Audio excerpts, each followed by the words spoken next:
Bismillah, assalamu alaikum wa rahmatullah wa barakatuh à toutes et à tous, chères auditrices, chers auditeurs,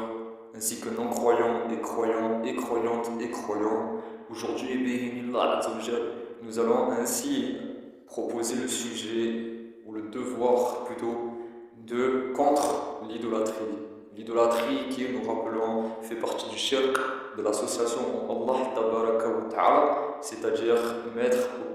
au même pied, au même stade d'égalité Allah tabaraka wa ta'ala, ainsi qu'une autre personne, un individu, que ce soit une star ou une non-star, ou peu importe la personne, peu importe l'animal, peu importe l'équipe, peu importe tout ce qui l'on suit. Bi'idhnillah azza wa jal. Nous savons que le shirk billah, l'association Allah tabaraka wa ta'ala, fait partie des péchés, le péché majeur, le plus grand de tous, et qui fait malheureusement et bien heureusement fait sortir de l'islam, sortir de Fédin. À partir du moment où vous égalisez Allah, le créateur des cieux et de la terre, ainsi qu'une autre espèce, surtout que nous faisons tous et toutes partie ainsi des fils d'Adam, ainsi nous sommes tous des créations des créatures de la création du créateur. Et aujourd'hui, nous allons mettre à ce pied ainsi l'importance d'éviter cela, même de ne jamais jurer. Nous le verrons tout à l'heure sur les serments, etc., car nous pouvons, oui, chers messieurs et mesdames, faire du shirk sans le vouloir, ou ceux qui le font intentionnellement, pardon, qui le font dans l'intention d'adorer quelqu'un autre qu'Allah tabaraka wa ta'ala, il fait partie ainsi des péchés les plus grands, majeurs, réunis, ainsi qui est au-dessus de tous les autres péchés. Bismillah. Nous savons toutes et tous, à travers plusieurs hadiths authentiques, et surtout à travers la parole d'Allah tabaraka wa ta'ala, quand il nous cite plusieurs fois dans le Coran al-Karim que ce soit n'importe quelle sourate, l'importance de ne pas justement adorer quelqu'un en dehors d'Allah tabaraka wa ta'ala, car Allah subhanahu wa ta'ala nous a ordonné d'adorer que lui et de ainsi, surtout sur le sunnah du prophète Muhammad sallallahu alayhi wa sallam,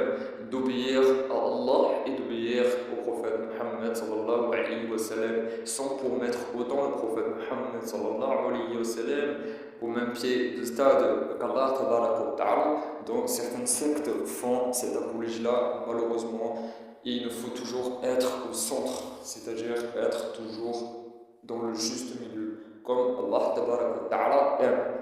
D'accord? Alhamdulillah. Nous savons qu'aujourd'hui, la loi d'aujourd'hui, malheureusement, beaucoup de personnes sont citées ceci, car nous avons tous été peut-être dans ce mauvais chemin, subhanallah, que nous soyons enfants ou pas,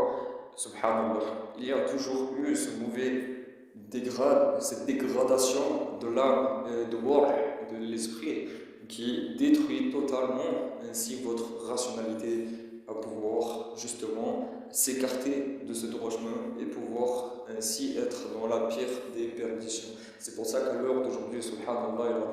il est très très souhaitable et très ordonnable, très recommandé, voire plus, de ne pas s'éloigner justement de la droiture de Tawhid ou de la sunna du prophète Muhammad sallallahu alayhi wa sallam, que nous rappelons que la sunna est l'explication du Coran en lui-même, qui fait partie de la parole d'Allah tabaraka wa ta'ala, le Coran, et que le prophète Muhammad sallallahu alayhi wa sallam a été descendu pour justement, même les autres prophètes, bien entendu, les 25 prophètes cités dans le Coran al-Karim, qu'ils avaient tous une opportunité, justement, même plus qu'une opportunité, un grand devoir de pouvoir faire da'wah, justement, d'inviter justement loin de la perdition et d'inviter les gens du livre, ou que les gens, même les gens du shirk, car à l'époque du prophète Muhammad sallallahu alayhi wa sallam, ainsi qu'Isa alayhi wa sallam, ainsi que tous les autres prophètes, et Moussa alayhi wa sallam, etc., ont toujours ordonné de suivre la voie du Seigneur et non pas de la perdition en faisant du shirk, que ce soit à l'époque avec des statues, comme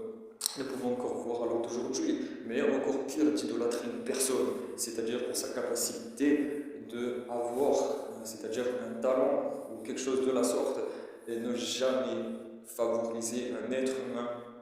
en disant oh là là, l'être humain, c'est une chose qui est bannie de l'islam. Subhanallah.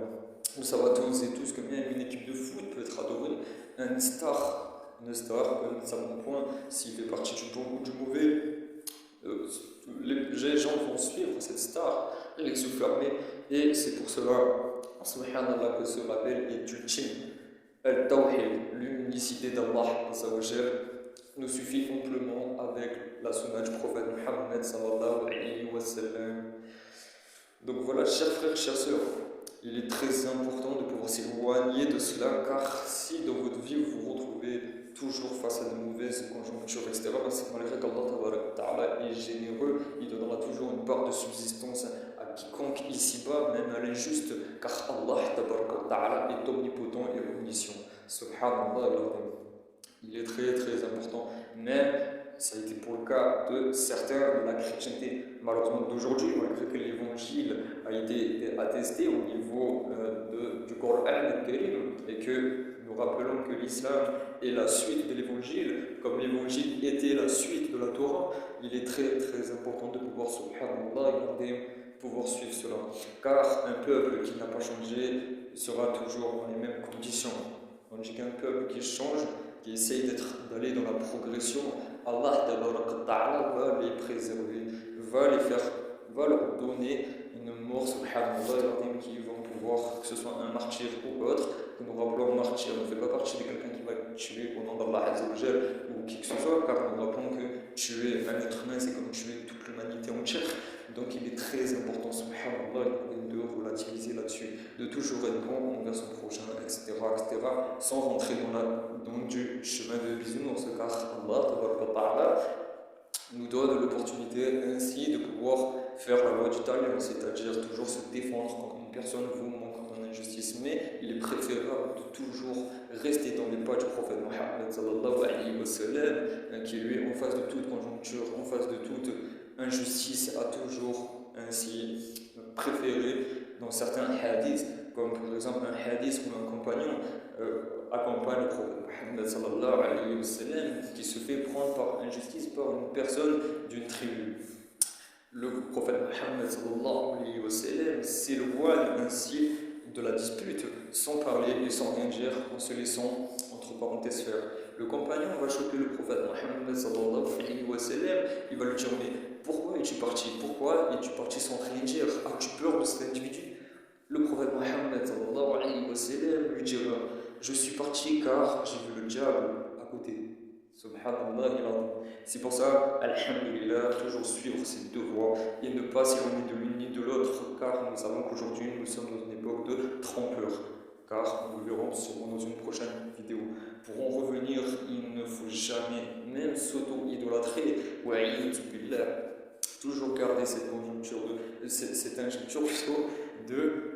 tawhid, ainsi que du sunnah du prophète Muhammad sallallahu alayhi wa sallam. Toujours bénir, essayer d'apprendre, toujours essayer de progresser, malgré que nous sommes tous et toutes des pécheurs, car si Adam alayhi wa sallam, qui est le premier des prophètes, a désobéi à Allah sur une chose simple, mais qui a été trompé par nafs, par la confiance, etc., a désobéi quand même à Allah, alors qu'il lui a dit ne touche pas à ce fruit. Exactement. Ne touche pas à ce fruit. Et Shaitan lui aura ainsi tiré vers le bas en lui incitant à manger ce fruit qui est destiné, soi-disant, à Jannah, au paradis, et que malheureusement Adam a mangé ce fruit et s'est retrouvé sans habit. Subhanallah, comme Allah, tout ce qui nous interdit de toucher, même si celle-ci paraît bonne, il y a toujours quelque chose derrière qui est un bien pour nous et un bien tout simplement pour nous et pour suivre Allah, lui offrir sa confiance ultime. Subhanallah. Sur ce, Inch'Allah khayr, je pense avoir dit, car si vous regardez par vous-même, vous pouvez voir qu'à travers le Coran al-Karim, Allah Ta'ala nous rappelle toujours point d'association, ne mérite d'être adoré en dehors d'Allah Azzawajal, et ainsi en attestant que le prophète et le messager et le prophète Muhammad sallallahu alayhi wa sallam. D'accord? Donc très important suivre, toujours faire attention à ce que l'on dit, même sur les sermons, car nous savons que même si on vous jurait sur la tête de la vie de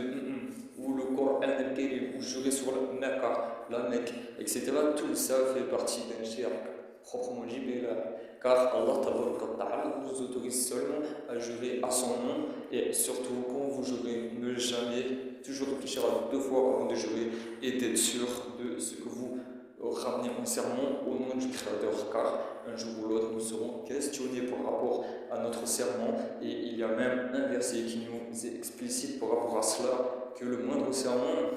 faux ou alors associatif est puni d'un énorme châtiment, car Allah est certes généreux et certes omniscient, omnipotent, mais il est le meilleur en comploteur et le meilleur en punisseur. Donc toujours garder ce contact-là, fils et ne pas s'éloigner de la droiture. Alhamdulillah, toujours garder cette apologie de Tawhid, unicité et prophète Muhammad sallallahu alayhi wa sallam, et ne jamais trop percer l'un et ou trop percer l'autre, car il faut toujours avoir un certain juste milieu. Car si Allah nous demande d'obéir au prophète Muhammad sallallahu alayhi wa sallam, c'est qu'il y a aussi un grand bien derrière. Il est seulement le reflet du Coran qu'il a pu nous donner ici-bas, subhanallah,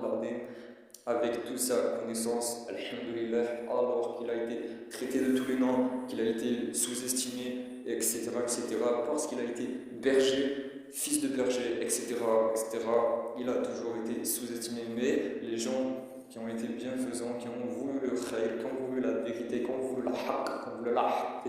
haqida, a toujours, subhanallah, il a dit, ramener ses compagnons à la raison, toujours, subhanallah,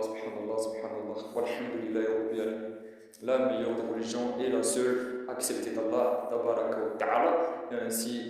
donc vous adorez un Seigneur et vous ne faites pas de trinité ou autre, vous serez toujours parmi les bienfaisants. Walhamdulillah, rabbil alamin. Ainsi l'islam, qui est la seule religion normalement acceptée d'Allah Azzawajal, mais que nous rappelons que nous rentrons par la rahma, par la miséricorde d'Allah, al-jana au paradis fi sabilillah, inshallah, en espérant d'avoir pu, subhanallah, effacer cela dans votre esprit et toujours réfléchir avant d'agir. Walhamdulillah. Je vous souhaite à toutes et à tous une bonne continuité dans la connaissance et la science d'Allah Ta'ala, ainsi dans les comportements, etc. du prophète Muhammad sallallahu alayhi wa sallam, toujours en cherchant l'authenticité et ne jamais trop s'éloigner, toujours faire attention et toujours rétrograder. Walhamdulillah. Je vous souhaite à toutes et à tous encore une fois, bonne continuité dans vos épreuves, surtout de toujours garder ainsi cette bienfaisance, de toujours patienter et de toujours réfléchir, etc. On verra dans une prochaine meilleure vidéo. Assalamu alaikum wa rahmatullahi wa barakatuh.